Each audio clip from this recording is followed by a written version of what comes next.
آج ہم بات کر رہے ہیں پی ٹی آئی میں اختلافات اور عمران خان اس وقت کیا سوچ رہے ہیں جیل میں بیٹھے ہوئے قیدی نمبر 804۔ آپ نے بہت سی خبریں سنی پچھلے دنوں، بڑی گرما گرم پارٹی کے اندر اختلافات ہیں۔ فواد چودھری آئے، فواد چودھری کے خلاف ایک پورا گینگ آ گیا اور انہوں نے فواد چودھری کو پچھاڑنے کی کوشش کی، لیکن فواد چودھری کے ایک دو پریس کانفرنسز اور ایک دو یوٹیوبرز کے ساتھ گفتگو نے پی ٹی آئی کا جو فرنٹ لائن ہے اس کو فارغ کر دیا، لیکن اب ایک خاموشی ہے۔ اچھا، یہ خاموشی کوئی نہیں ہے، میں آپ کو بتا رہا ہوں۔ آج کی مثال دیتا ہوں۔ آج ہی عمر ایوب نے اور بیرسٹر گوہر نے، اسد کیسر نے مل کے ایک پریس کانفرنس کی جلسے کے حوالے سے۔ اس میں بھی دو چیزیں ہیں، وہ میں پہلے ایک بات بتاتا ہوں پھر دوسری بتاتا ہوں۔ جلسے کے حوالے سے گفتگو کرتے ہوئے عمر ایوب نے جو زبان استعمال کی ہے وہ بہت سخت زبان استعمال کی ہے اسٹیبلشمنٹ کے خلاف، اور اس نے ثابت کیا کہ یہ جو کچھ کر رہی ہے یہ اسٹیبلشمنٹ ہے، یعنی کہ فوج ہے، اور فوج کا مطلب قطعاً ریاست نہیں ہے۔ وہ ایک عرصے سے ویسے 2-3-4 دفعہ وہ یہ بات کر رہے ہیں کہ ریاست کیا ہوتی ہے، وہ اس کو ڈیفائن کرتے ہیں، لوگوں کو بتانے کی کوشش کرتے ہیں۔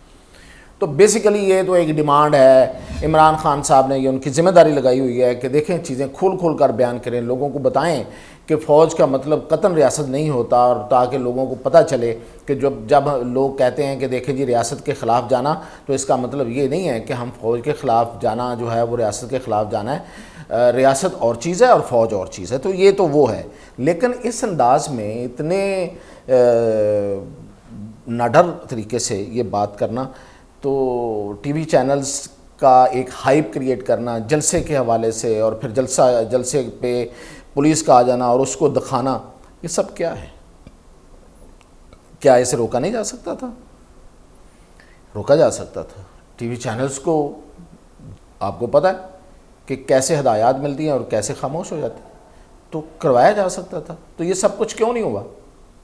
یہ اس لیے نہیں ہوا کہ عمر ایوب اور بیرسٹر گوہر ان کو رکھنا ہے، ان کو ریلیونٹ رکھنا ہے پارٹی کے ساتھ، اور بتانے کا مقصد یہ ہے کہ یہ ہے پارٹی۔ اور کن کا مقصد ہے سمجھ گئے ہوں گے، یعنی کہ جنہوں نے یہ کوریج ہونے دی، یہ سارے بیانات چلنے دیے اپنے خلاف، اور جلسے کو روکا جانا جو ہے وہ سب پہ عیاں ہونے دیا، خبریں چلی، بیپرس ہوئے، لائیو وہاں سے لوگوں نے رپورٹ کیا، اور پھر رہی صحیح کسر جو ہے وہ عمر ایوب نے آ کے اسٹیبلشمنٹ اینڈ ریاست اور وہ کیا ہوتی ہے اور فوج کیا ہے اور یہ سب فوج نے کیا۔ یہ اس کا مقصد ایک ہی، ورنہ تو اس کو روکنا کون سا مشکل کام۔ تو ایک تو میں یہ بات آپ کو، دوسری بات یہ جو جلسہ ملتوی ہوا ہے اس کے بارے میں پیشن گوئی کر چکے ہیں فواد چودھری 3-4 دن پہلے۔ اسلام آباد میں انہوں نے جرنلسٹ سے غیر رسمی گفتگو کی اور انہوں نے کہا کہ میں کہہ رہا ہوں آج کہ یہ جلسہ ملتوی کریں گے اور بہانے کریں گے، یہ جلسہ نہیں کریں گے، اور وہی ہوا۔ تو فواد چودھری تو بہرحال ان کے ولی بن گئے ہیں، ان کے بارے میں بڑی سچی خبریں دے رہے ہیں۔ اور انہوں نے ایک اور بات بڑی زبردست اس وقت کی جو سامنے نہیں آ سکی، انہوں نے کہا کہ میں نے اسد کیسر کو مشورے دیے، میں نے کہا کہ اسد کیسر صاحب آپ یہ جو سمجھتے ہیں کہ عدالتیں عمران خان کو چھوڑیں گی، کبھی عدالتوں سے بھی لیڈر رہا ہوئے ہیں، لیڈر رہا ہوتے ہیں سیاسی پریشر سے، تو آپ سیاسی پریشر بنائیں اور آپ یہ کریں کہ کے پی سے جو ارکان قومی اور صوبائی اسمبلی منتخب ہوئے ہیں پی ٹی آئی کے ٹکٹس پہ، ان کو ٹولیوں کی صورت میں لائیں، کو 10-15 ایک دفعہ، کو 10-15 ایک دفعہ، اور روزانہ آ کے پارلیمنٹ ہاؤس کے سامنے آپ احتجاج کریں، وہاں پہ آپ آ کے تو اپنا ایک کیمپ لگائیں، تو اس سے پریشر بڑھے گا۔ تو اگر آپ عدالتوں سے انصاف مانگ رہے ہیں، یا تو کبھی ہوا ہی نہیں ہے ایسا، تو آگے سے کہتے ہیں کہ اسد کیسر نے کہا کہ یار یہ میں کروں تو صحیح، بات تو آپ صحیح کہہ رہے ہو، لیکن میں کہوں گا تو پارٹی کے اندر سے میری مخالفت شروع ہو جائے گی۔ اب آپ اندازہ کریں کہ پارٹی کے اندر تقسیم کتنی زیادہ ہے، یعنی کہ اسد کیسر، نو ڈاؤٹ اسد کیسر کے بارے میں اگر کوئی یہ کہے کہ وہ پی ٹی آئی کے ساتھ مخلص نہیں ہے تو شاید یہ غلط بات ہوگی، بلکہ خاصی غلط بات ہوگی، کیونکہ وہ واقعتاً وہ اس بندے کا ٹریک ریکڈ ہے کہ وہ پارٹی کے ساتھ مخلص ہے، اور وہ اس چیز سے ڈر رہا ہے کہ اس کی مخالفت ہوگی، اور ہوگی کہاں سے؟ خیبر پختونخوا سے، جہاں سے پارٹی بھاری اکثریت سے جیتی ہوئی ہے، اور بظاہر پارٹی کی وہاں پہ حکمرانی بھی ہے اور پارٹی کے لوگ ہیں وہاں پہ۔ تو اگر اس کو اس بات کا خدشہ ہے کہ وہاں سے وہ اس کی مخالفت ہوگی، تو باقی آپ اندازہ کر لیں کہ اس وقت پارٹی کی صورتحال میں آپ کو صحیح بتا دوں وہ کیا ہے۔ وہ یہ ہے کہ جتنے ایم این اے ہیں وہ ایک طرف ہیں جو منتخب ہو کے آئے ہیں، اور اوپر کے 10 لوگ جو لیڈرز ہیں جن کو کچھ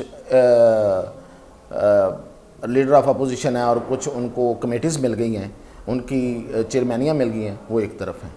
اور وہ جو ایم این ایز ہیں وہ کھلے عام کہہ رہے ہیں کہ بھئی یہ تو موجے کر رہے ہیں اور لیڈر ہمارا اندر ہے۔ یہ اور بات ہے وہ کہنا یہ چاہ رہے ہیں اندر سے کہ یہ موجے کر رہے ہیں اور ہم رول رہے ہیں۔ تو بہرحال نشانہ اور آگے سامنے تو عمران خان ہی ہے نا، اسی کو رکھنا ہے۔ اچھا، اب میں اس طرف آتا ہوں۔ ہاں، ایک اور بات جو پچھلے دنوں فواد چودھری نے کی وہ یہ کہی کہ میں نے اسد قیصر کو کہا کہ اصولی طور پہ آپ لوگوں کو سندھ اسمبلی میں جماعت اسلامی کو یا جی ڈی اے کو پوزیشن دینی چاہیے تھی تاکہ وہ آپ کے ساتھ ہوتے۔ پھر یہ کہ کے پی میں آپ کو مولانا کو ایڈجسٹ کرنا چاہیے تھا، اور مولانا کے ساتھ آپ سنسیئر ہی نہیں ہوتے، اس کے ساتھ سنسیئرلی نہیں چلتے۔ تو آگے سے وہ کہتے ہیں کہ اسد قیصر نے کہا کہ نہیں، مولانا کے حوالے سے نا ٹرسٹ نہیں ہے۔ اس نے کہا بھائی ٹرسٹ نہیں ہوتا، انٹرسٹ ہوتا ہے۔ نون لیگ اور پیپلز پارٹی میں کون سا ٹرسٹ رہا ہے؟ تو انٹرسٹ تھا تو وہ اکٹھے ہو گئے اور انہوں نے اپنے 2-3 کام اکٹھے ہو کے کر لیے، اور پہلے بھی کرتے رہے۔ تو بات تو وہ بالکل سیاستدانوں والی کر رہا ہے فواد چودھری کی۔ اور یہ اور بات ہے کہ اگر فواد چودھری نے ہی سب کچھ کرنا ہے تو پھر شاید آنے والے دنوں میں عمران خان بھی اپنے موقف میں کمزوری ہوتے ہوئے نظر آئیں گے۔ تو یہ بھی ایک مسئلہ ہے پارٹی کے اندر کہ یار صرف فواد چودھری یہ ساری باتیں کرے گا۔ باتیں وہ صحیح کر رہا ہے، ویسے دل کو لگنے والی باتیں کر رہا ہے، اور سب کو یہ سمجھ آ رہی ہے کہ وہ بات صحیح کر رہا ہے، لیکن برداشت کیسے کیا جائے؟ اور شاید عمران خان بھی پوری طرح اس کو ہضم نہیں کر پائیں گے، یہ میں آج آپ کو بتا رہا ہوں۔ اور دوسری بات کہ عمران خان کیا اندر کر رہے ہیں، تو وہ فرسٹریشن کا شکار ہیں اس وقت۔ انہیں جو رہائی یا اس سے متعلق جو بھی باتیں تھیں، ان کو کوئی تسلیاں تھیں، وہ ختم ہو گئی ہیں۔ اور دوسری بات یہ ہے کہ جیل میں جن کی طرف وہ بار بار اشارہ کہتے ہیں، کیمرے کی طرف دیکھ کے کہتے ہیں کرنل صاحب، وہ نا کچھ لوگ اور تھے، وہ تبدیل ہو گئے، ان کی جگہ پہ کچھ اور لوگ آ گئے ہیں۔ تو اس سے بڑا مسئلہ بنا ہوا ہے، جو انہوں نے، آپ کو یاد ہوگا کہ سپریم کورٹ میں بھی ایک بات کہی تھی جسٹس فائز عیسیٰ کو مخاطب کر کے کہ یہ کرنل صاحب چلاتے ہیں، تو وہ اصل میں کرنل چینج ہوئے ہیں شاید۔ تو بڑا مسئلہ ہے وہاں پہ، وہ اس وقت بڑی فرسٹریشن میں ہیں اور خاصی سنا رہے ہیں۔ اب کیا سنا رہے ہیں میں یہ کسی اگلے پروگرام میں آپ کو، اگلی کسی ویلاگ میں آپ کو بتاؤں گا کہ وہ کیا کیا سناتے ہیں۔ فی الحال اتنا۔